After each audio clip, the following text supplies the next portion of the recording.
Parsons, and Jerry O'Neill rounded out the 40-car field. Let's go down to Randy Pemberton. Well, Davey standing here. Davey, great job today. You took a bite out there with prior to the last caution. It looked right. Rusty went back, did the same thing, and just a little better towards the end. Well, our car was a little bit loose, and we put a half a round of bite in, and that really set the car up, you know, for the end of the race.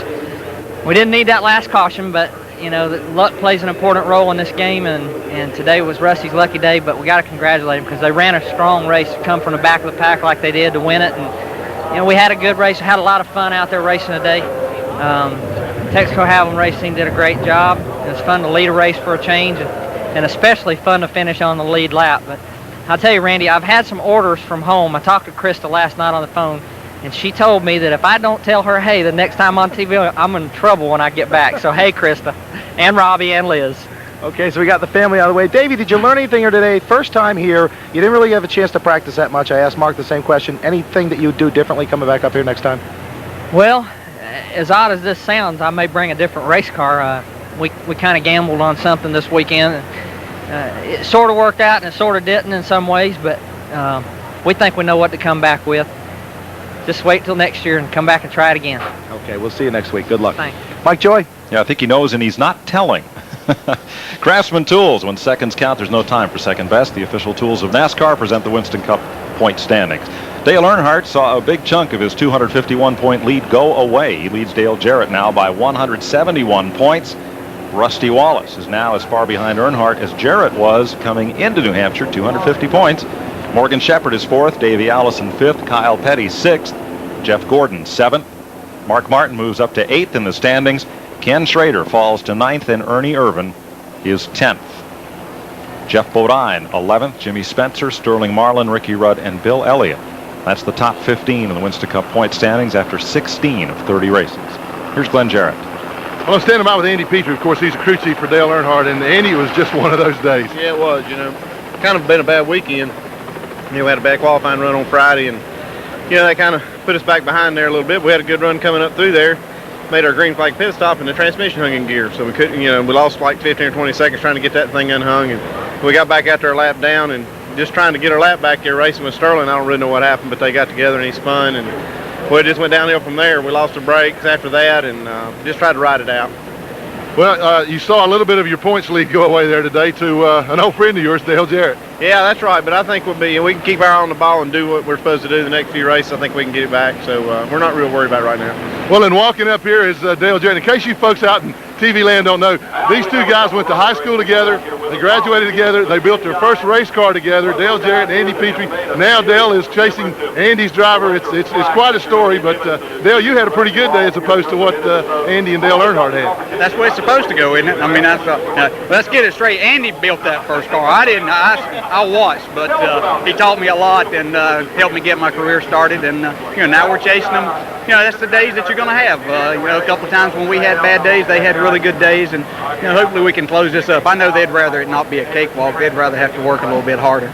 Well, it looked like the Interstate Battery Chevrolet was pretty good under you all day. Wasn't quite good enough to run up front, but still a pretty good car. Yeah, really, around the halfway point, I thought I had the car to beat. I was kind of riding, and as we'd run on, I'd start catching them, and I really thought we were in good shape.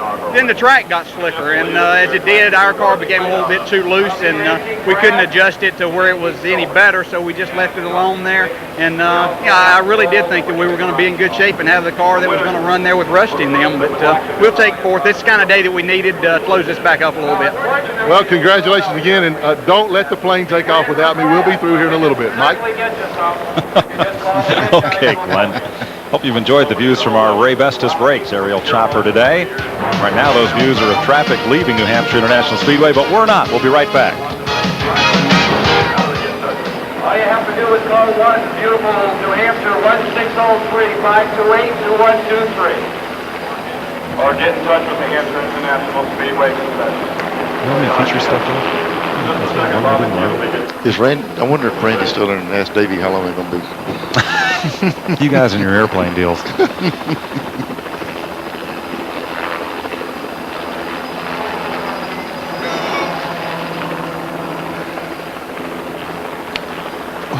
Oh boy! Look at the people lined up to get on. I used to be just like you, not sure. This is what happened to us at the Winston. We stood outside in helicopter land for 2 hours while those MRN guys drove to the airport and beat us. Childress has taken 18 people in that helicopter at $100 a shot to the airport. Pretty good. Pretty good. 5 minutes from here. Yep. No problem.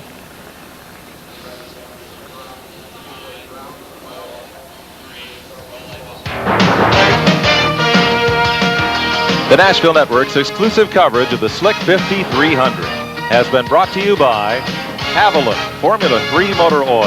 Add more life to your car.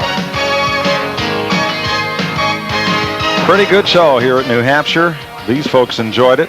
They finally got to see their first Winston Cup race up here after a quarter century of waiting. And one of the fellows who helped put on the show is with Randy Pemberton. Well, Jeff Gordon did put on a show. I asked him if he was worn out. He said, no, I'm fine. But let me ask you if you're emotionally worn out because you didn't have brakes there for a little, or at least for a good portion of that race. That must have been a little taxing on you. Well, we can't be disappointed at all. I tell you, we had a good day. All in all, we come away with another top 10 and almost pulled off another top 5 there. But I tell you, Ray Evernham and this DuPont crew, they're doing an excellent job for me in the pits and adjusting on it and getting me out as quick as they can.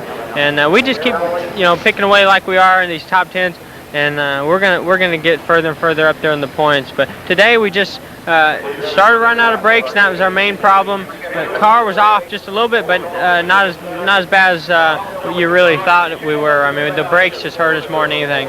Was the track like you thought it would be when you started this race at the finish? Was it like you thought it was going to be? Well, I didn't think it was going to tear up as early as it did. A lot of people said I think it's still going to, come up. But like the 5th lap, it started coming up, and I was glad that I was up front because it was just going to be single file for a while. And that's a shame because this track's got a lot more potential than that.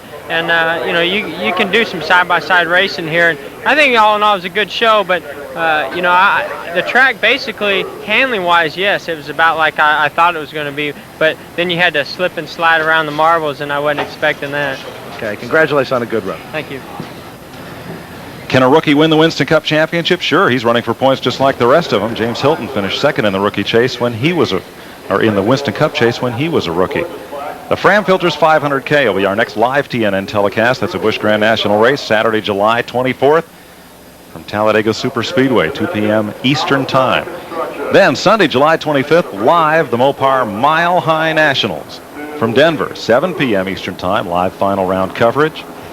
And we'll be back here at New Hampshire for the Chevy Dealers of New England 250 for the Busch cars, Sunday, August 22nd, live at 1 p.m. Eastern Time here on TNN. Well, let's get some thoughts from our resident woodchuck from the state of Vermont, Ken Squire, New England's and the nation's